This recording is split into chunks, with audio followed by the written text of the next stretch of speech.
In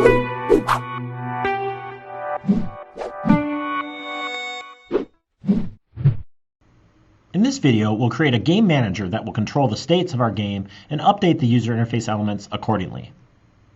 Roller Madness is a pretty simple game with just 3 states. The game starts in the playing state and remains there until the player dies. The game then moves to the death state, where the user interface switches from the main canvas to the game over canvas and the music fades out. Then the game transitions to the game over state and the game over sound effect plays. The game stays in the game over state until the player clicks the play again button, which transitions the game back to the playing state.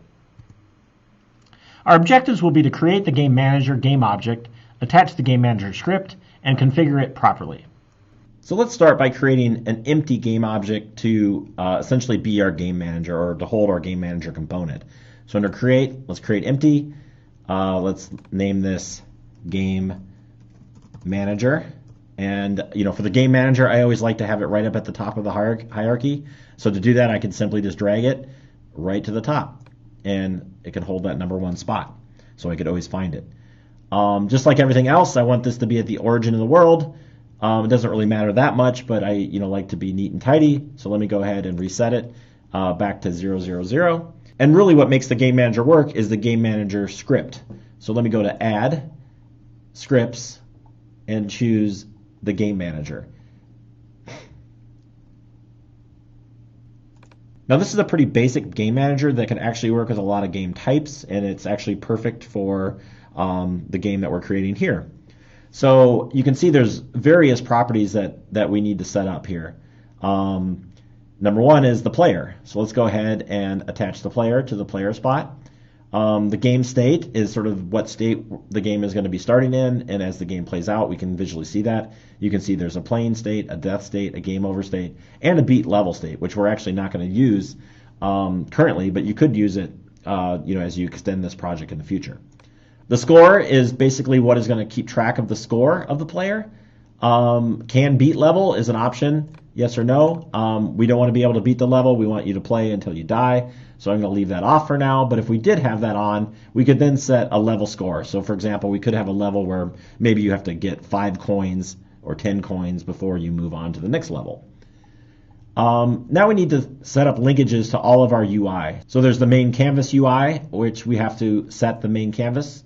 So let me drag the main canvas onto that option. There's a score, there's a main score display, which is our score text. There's a game over canvas, which we've of course created right there. And there's a game over score text, which is the end game score text.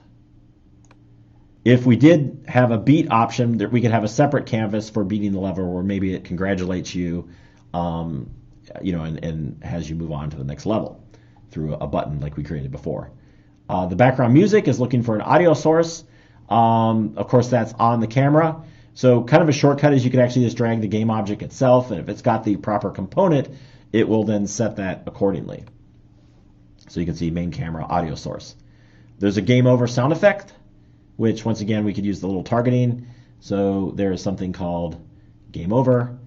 And notice there's also a beat level sound effect, which I actually included for you, level victory right here. But we're not actually going to use it, so I don't really need to set it. You could set it if you want. Okay, our game manager is all set up, but we do need to change one thing on the player. So if I go to the player, if you remember, when we attached the health script, we set that once your lives are gone, it's going to reload the level. The game manager now is going to handle that operation by bringing up the game over screen. So I'm going to go ahead and change this back to do nothing when dead. So once the player dies, the health script will not load a level. It'll just do nothing. And the game manager will detect that the player has died and then display the proper UI. So let's go ahead and test this. So I can collect coins. You can see they're tallied up in the UI there. And if I go over to the side and fall off the world, boom. Over. I get my nice little game over sound effect. I see my final score, and there's a play again, which I can click, and the game reloads. In the next video, we'll add an enemy to increase the challenge of our game.